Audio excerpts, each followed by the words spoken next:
Pag yan po ay lumabas, magbabago ang tema ng pamahalaan. Okay? At kung meron kayong idadagdag dahil kulang po sila, kumuha po kayo ng dalawa na alam ninyong parte rin ng kay Tatay Digo. Meron pa po dyan. Okay, huwag lang pong lalampas. Pero ito ang magbabago ng...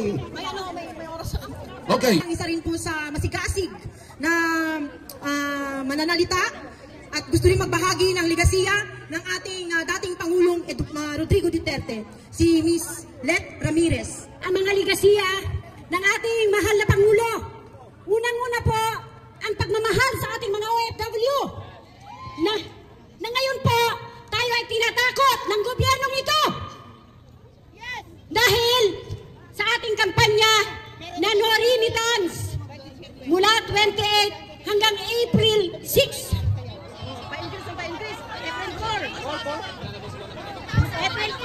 Ang ating pong pamahalaan sa ngayon, tayo po ay tinatakot na babawiin daw po nila yung mga privilege na ipinagkulob sa atin. Akala po nila basta na lang po yun matatanggal. Hindi po. Dahil yun po ay pinirmahan. Bago po nila yun matanggal, kailangan po nila yung pag-usapan. Kaya lang po, ang gobyerno nito, pera-pera na lang ang labanan. Pag-asa sa ngayong panahon natin ng pamahalaan. Kaya po, bawat isa sa atin, para tayo ay magkaroon ng boses at lakas. Ito pong kandidatong ito, ikampanya po natin. Idea. So siguro po kung sino man po dito ang taga-consul, you are free to stand here to explain about the online voting. So kung nandiyan po ang ating pinakamamahal na Conjen, feel free po. Salamat po po siya. Speaker kanina. Tinatawagan namin po ang mga taga-consul, kung nandiyan po kayo po ang may alam sa online voting, please enlighten us because we need to vote also. Ano po? Tinatawagan na nakaredy na po si Lisa's group. Please.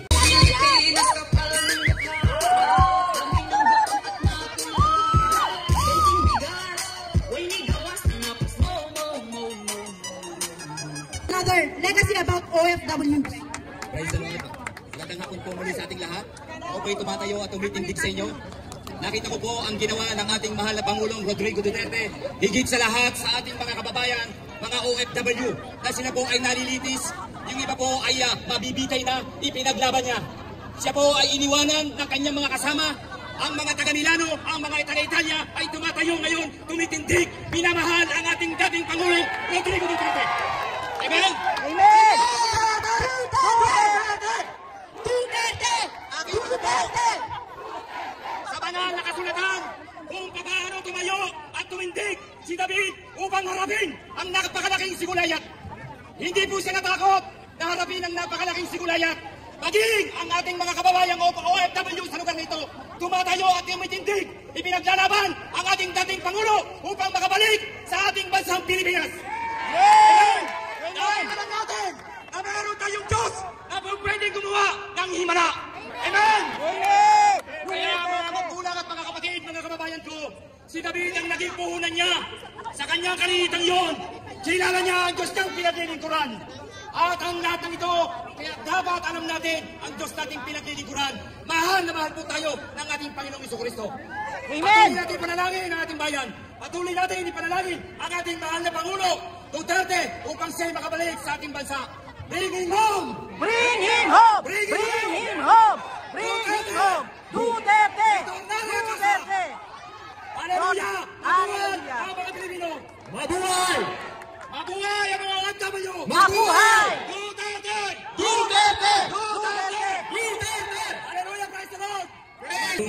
One stop na Sinong naggumawa nun? Tatay Digong lang. The best. Tapos, feel ng OFW sa Middle East na safe sila doon kasi mayroon na sumusuporta sa kanila.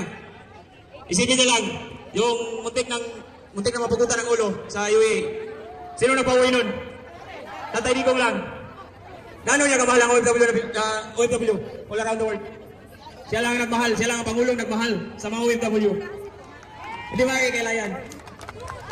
Yun lang ang pinaka gusto natin sa kanya. Kasi sa OFW, malaki yung kung sa Bisaya ba, kasi niya sa yung paghigog sa OFW. Ako, diwan ko ingon na what you call this one Bisaya na lang yun. Ako. Next, may we call on Miss Gloria Tabucanon to give us another speech and then get ready for group. Next na tayo. Tunay na nagmamahal sa atin. Laban niya ay laban natin. Pilipinas, Duterte pa rin. Dahil birthday ni Tatay Digong, alam kong mahal na mahal natin siya. Bakit nga ba? Kasi siya lang yung taong tumayo para sa ating mga Pilipino. Sino ang kinalaban niya? Mga drug lords. Matataas na tao yan. Mga corrupt. Sino? Yung mga nasa gobyerno. Ano ba? Criminality. Lahat yon bago siya. Nung kampanya pa lang, bago siya magpresidente, pinangako niya na yan sa atin. At sinuportahan natin siya at hindi tayo nabigo. Bakit? Ginawa niya yon para sa ating lahat. Tama? Maraming binigay si Tatay Digong sa atin. Maaring ang iba hindi nila nakikita. Pero sa dami ng tao buong mundo nag-celebrate ng kanyang birthday, ipinaglalaban siya sa hindi tamang pagdada sa kanya doon sa The Hague. Alam natin, alam ng buong mundo na hindi siya talaga doon sa kanya, pinaalposa sa kanya. Lahat tayo, pinaglalaban natin siya. At sa ginawa ng administration ngayon, anong nangyari? Pinaalam niya sa buong mundo na si Tatay Digong ay mahal na mahal natin. Bakit nga ba mahal natin siya? Kasi tumayo siya para sa atin talaga. Hindi ganun ka naisipin nyo. Drug lords. Ano yung sinasabi nyo? Sino mga kasali? Generals? Mayors? Mga kapitan, kanina lang bago ako pumunta, pinakinggan ko yung kanyang speech. Hindi ko sinasabing tama na nagmumura siya. Hindi tama yun, pero nararamdaman natin na ang kanyang pagsasalita ng ganun ay sa sobrang galit niya. Kasi talagang inaapi nga tayo. Ayaw niya na ni isa sa maliliit natin mga kababayan ay maaapakan at inaapi. Okay, isa lang na gusto kong ito maliit lang na ginawa ni Tatay Digong. Maaring marami nang nabanggit dito kung ano yung mga legacy ni Tatay. Pero nagkaroon siya ng ordinasyon nung siya umupo. Binawal niya na yung walang magdamagang karaoke sa mga subdivisions. Tama? Bakit? Bakit niya ginawa yun? Kasi nire-respeto niya ang karapatan ng bawat tao na nandoon sa subdivision. Maliit lang yan. Pero sa atin, normal na yan dati. Nung dumating siya, hindi normal yun. Pangalawa, maaaring maliit lang to. Pero kumpara doon sa mga iba, no? Pinagbawal niya yung smoking in public places. Are you aware of that? Bakit? Concerned din siya sa ating health. Meron bang nakaisip ng ganyan ngayon para sa atin? Wala. Talagang sobra ang ginawa ni Tatay Digong sa atin. Hindi lang daw pwede magsalita dito ng negative, pero meron ako siyang taong gusto kung pwede lang pilipitin ko ng leeg. Sa gigil ko every time na papanood ko siya. Pero maraming salamat sa ating lahat. At gusto nating ipaalam kung kanino man hindi tayo bayad dito. Hindi tayo bayad! Hindi tayo bayad! Hindi tayo bayad! Mayuro pa rin! Mayuro pa rin! Mayuro pa rin! Duterte pa rin! Kaya, gusto ko lang sabihin, share ko lang sa inyo. 2019, umuwi po ako. Ang pamilya ko ay sa Davao Oriental sa Katiil. So umuwi ako doon every time nagbabakasyon ako. Ang asawa ko naman ay sa Samar. Sa ni Speaker. Doon, sa lugar ni Speaker. Doon ako bumababa pag ako sumasakay ng aeroplano. Sinasabi ko sa inyo, during this time, kahit saan ako pumunta ako papuntang Davao, lahat ng kalsada ginagawa. Pinapa-widening, pinapalapad. Pumunta ako sa may bandang Samar. Pinapalapad lahat ng dinadaanan kong kalsada. Hindi ba? Ito mga bagay na ito, nakikita ba natin ngayon? Kaya talagang sobra natin siyang mahal. Kasi ramdam natin yung kanyang sincerity sa kanyang pagpoprotekta sa atin. Kaya bakit tinatawag natin siyang tatay? Kasi ramdam natin na sa kanyang pamumuno parang safe na safe tayo. Tama po ba? Yes! Kahit ano mangyari, lumakad ka dyan, parang safe lang na may tatay sa iyong magtatanggol. Kahit tayo mga OFW, ano sabi niya? Napakinggan ko na kanina sa kanyang speech dati. Pag ikaw umuwi sa airport, may nangingin sa pera. Ano sabi niya? Sampalin mo! At gumawa ka ng eksena para makita. Ngayon, meron bang ganon? May nagsasabi pa sa'yo, sampalin mo yan, ako bahala sa'yo? Wala! Pag nanampal ka doon, ano lang naman, salita lang naman yan. Pero pag ginawa natin yun, mangyari, baka kulungan. Anong nangyayari pati ngayon sa ating mga kababayan na nagpapahayag lang din? Uy, pwede pa ba? Good morning, Pilipinas! From Milan, Italy! Duterte pa rin! Duterte!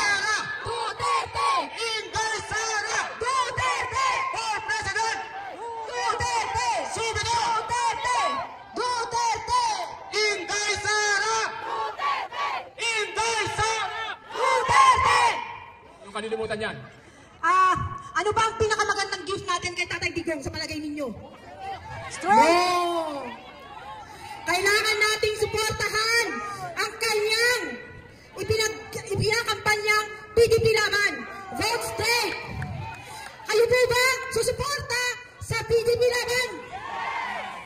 Yan po ba ay kampanya nyo sa inyong pamilya sa Pilipinas? Bakit natin kailangan iboto ang PDP laban? Para hindi ma-impeach si Sara. Tama ba? Kailangan din natin sila para may majority opposition sa Senado. Walang boses ang mga Pilipino na ordinaryo. Wala tayong boses doon.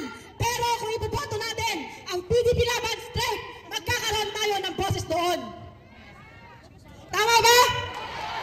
Kailangan din natin ng mga senador na lalaban sa insurhensya, sa mga rebelde, sa mga leftists.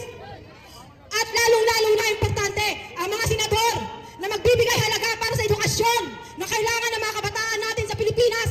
Hindi na lang tayo kasi kaya natin magpaaral ng mga anak natin. Paano ang mga mahihirap at walang pera? Kailangan natin ang senador na magpapahalaga ng edukasyon. Katulad ng sinasabi ni Tatay Digong, edukasyon ang pinakamahalaga na kahit kay Inday Sara ay pinagnuknukan niya. Tama mali? Kailangan din natin ang senador na magbibigay ng halaga sa kalusugan. Tama mali? Tama! Kailangan hindi zero subsidy ang PhilHealth sa susunod na taon. Tama mali? Tama! Susuportahan ba natin si Tatay Digong at ang kanyang mga senatoriables? Vote straight! Number 34, Raul Lambino. Number 58, Salvador Philip. Number 53, Pastor Apollo Kibuloy. Yes! Kailangan natin ang may moral decency sa gobyerno. Number 38, Rodante Marcoleta. Yes! Kailangan natin siya para sa enerhiya. Balak niyang pababain ang cost ng kuryente sa atin para din sa ating mga kababayan yan at sa ating mga mahal na pamilya. Tama ba? Mali? Tama! Number 22, Ronald Bato de la Rosa para sa peace and order. Yes! Tama mali? Tama! Number 28, Bongo Mr. Malasakit. Yes! Tama mali? Tama! Ibalik natin siya. Number 10, Jimmy Baldok. Yes! Number 30, JV Hinlo. Yes! At ang ating attorney Vic Rodriguez. Yes! Si Eric Mata. Yes! Party list. At ang ating mga party list, isa lang bawat isang Pilipino, isang party list bawat isang Pilipino ang pwedeng iboto. Ang atin lang ay isa sa tatlong ito. PPP party list, Pwersa ng Pilipinong Pandagat, number 2. Sima, number 2. At number 18, Epanaw Sambayanan, yan ay mga kalaban ng lefties. Kaya Yan, ilulong natin Padoy, yan. ka Eric Celis. Yes. At number 98, Bisaya Youth. Okay, yan lang po. At ngayon ay tatawagin na po natin ang si Sir Dinbo Perez para sa kanyang talumpati. Tayo! Malakas ang sigaw. Yung iba malayo pero alam ko naririnig nila. Okay lang yun. Hindi ko po pagkatatagalan pero nandito po ako ngayon para ipaabot ang pasasalamat ng ating butihing pastor, Pastor Apollo Kibuloy, bagamat siya dumaranas ng isang napakatinding political persecution. Sino po nakakatanda noong nangyaring siege sa KOJC for 16 days? Alam na po natin na ito ay isang Exhibit A. Anong ibig sabihin? Ngayon si Tatay Digong ang kanilang hinuli at dinala sa The Hague. Tama? Exactly ang ginawa kay Pastor Apollo Kibuloy. Ikinulong nila bagamat hindi pa napapatunayang nagkasala. Pero hindi po tayo nandito para batikusin ng kung sino man, pero pagpapasalamat po sa inyong lahat, sa inyong suporta. Hindi po siguro lingid sa inyong kalaman sa mga nakararami na si Pastor Apollo Kibuloy at si Tatay Digong ay magkaibigan na kahit simula pa nung hindi pa sila, let's say sabihin nating sikat.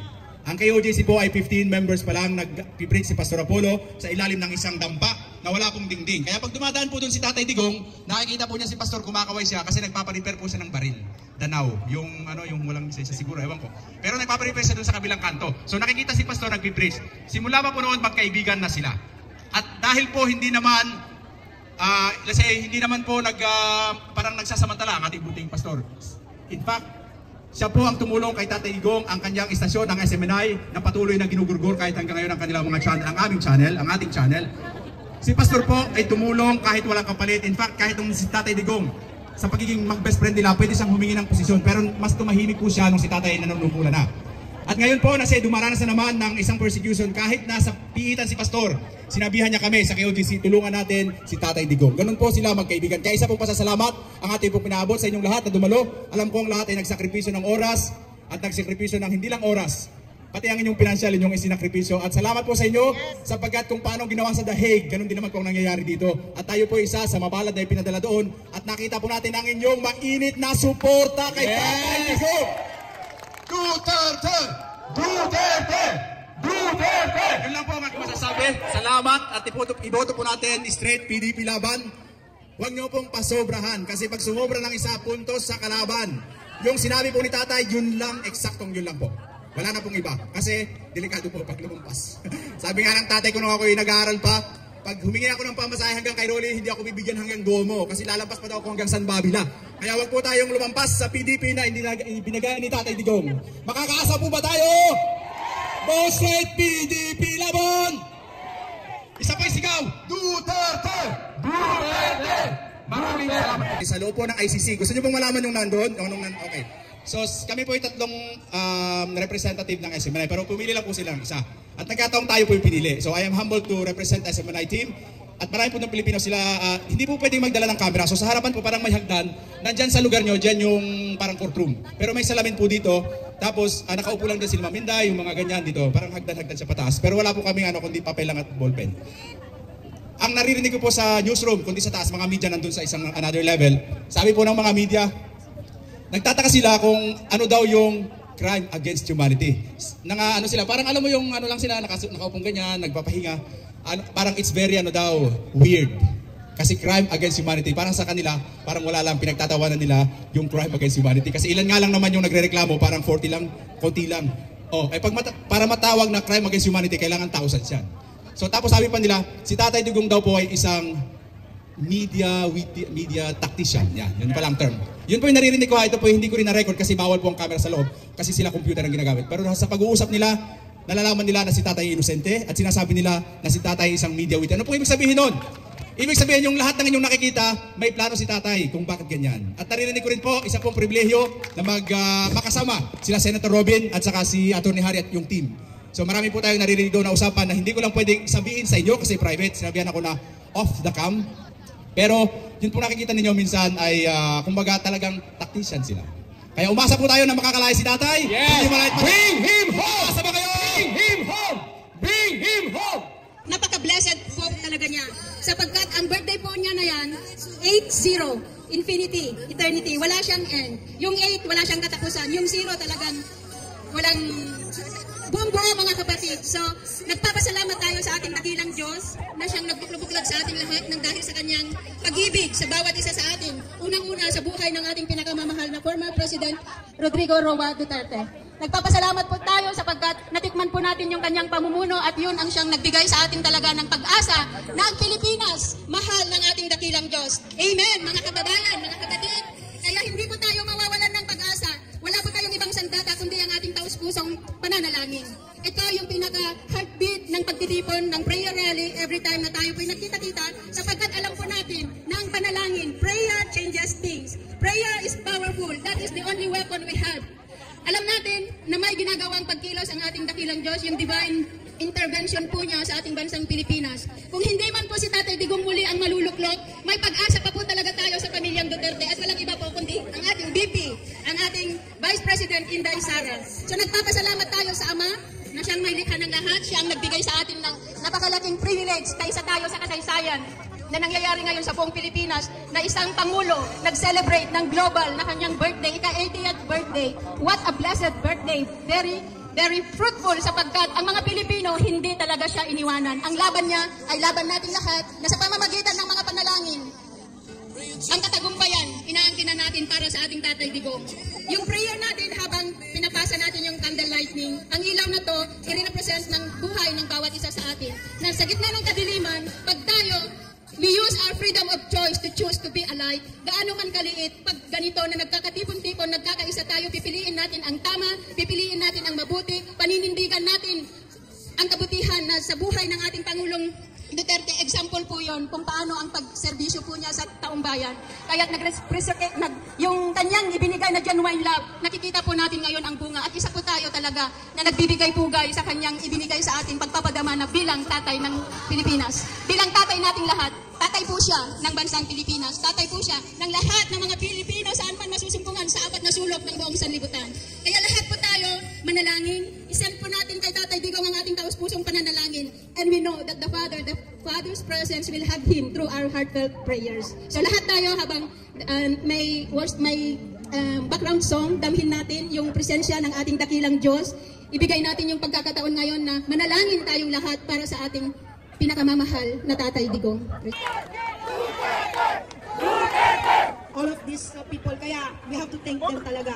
Maraming salamat kasi mga nag-organize, hindi lang to overnight. It's been weeks. Christy Amorao po. Christy Amorao, please come over. Miss! Please. Po natin with energy na maririnig ni Tatay Digo sa ICC. Okay, in 3, 2, 1, go!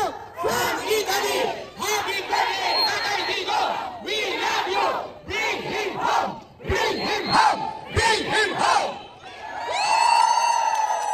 Milano Duterte Parente! Okay, wait lang po. Okay po ba kung magkuha po tayo another video para kay Inday Sara? Is it okay? Okay. 1, go! Inday Sara! Hindi! Isa! We love you! Okay, Duterte! Duterte! Duterte! Duterte! Inday Sara! Duterte! Inday Sara! Duterte! Inday Sara! Duterte! Inday Sara! Duterte! Pilipinas! Good morning, Pilipinas! This is Italy! Duterte po!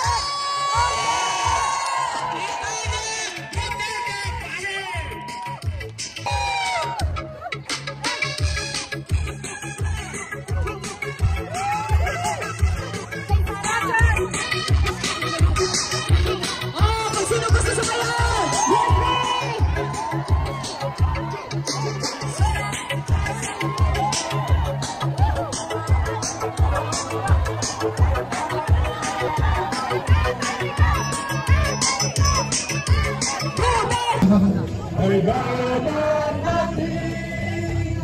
Pilipinas,